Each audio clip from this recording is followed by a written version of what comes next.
Magandang umaga! Andito tayo ngayon sa Paway Church. Isa sa pinakamatanda at pinakalumang simbahan ng Ilocos Norte. Dati siyang pinangalan na St. Augustine Church noong panahon ng Espanya.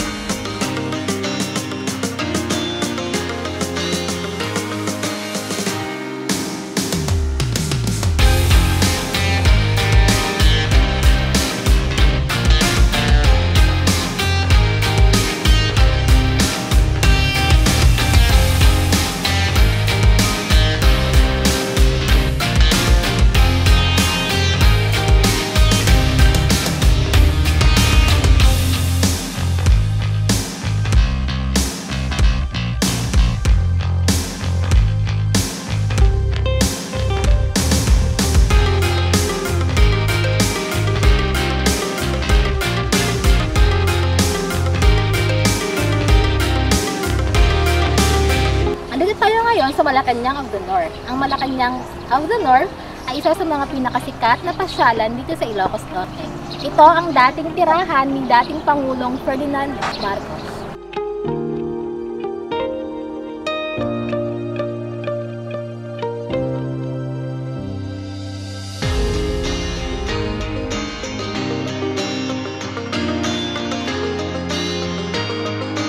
Dito tayo ngayon sa kwarto ng dating Pangulong Ferdinand Marcos at kanyang may bahay na si Imelda Marcos. Dito nakikita natin ang tanawin nakita mula sa kanilang kwarto ay Paway Lake.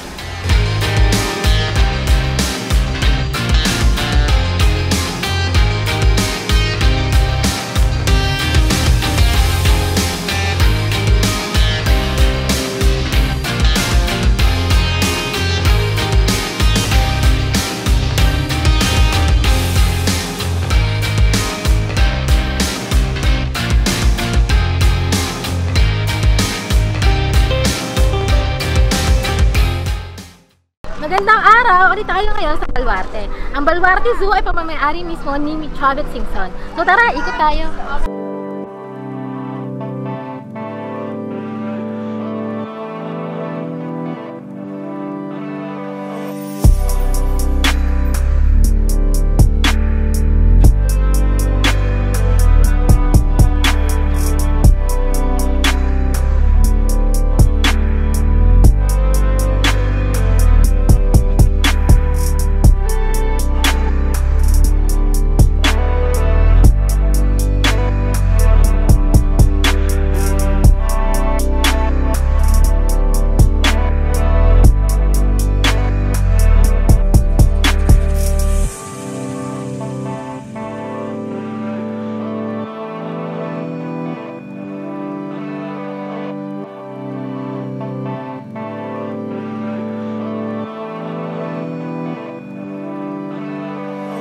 Mabuhay! Ako si Regine Labaw. Ako ay estudyante ng Informatics College para ipakilala sa inyo ang ganda ng Ilocos Norte at Ilocos Sur.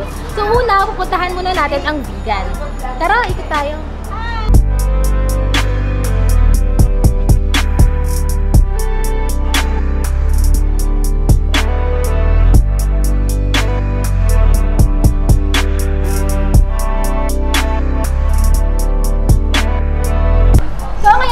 Tayo sa Calicarazon Beach.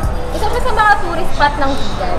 Ang nakakatuwa doon, guys, alam niyo ba yung Vigan? Dati siyang pangalan ng Ilocos Sur. Vigan pa yun, which is B for boy.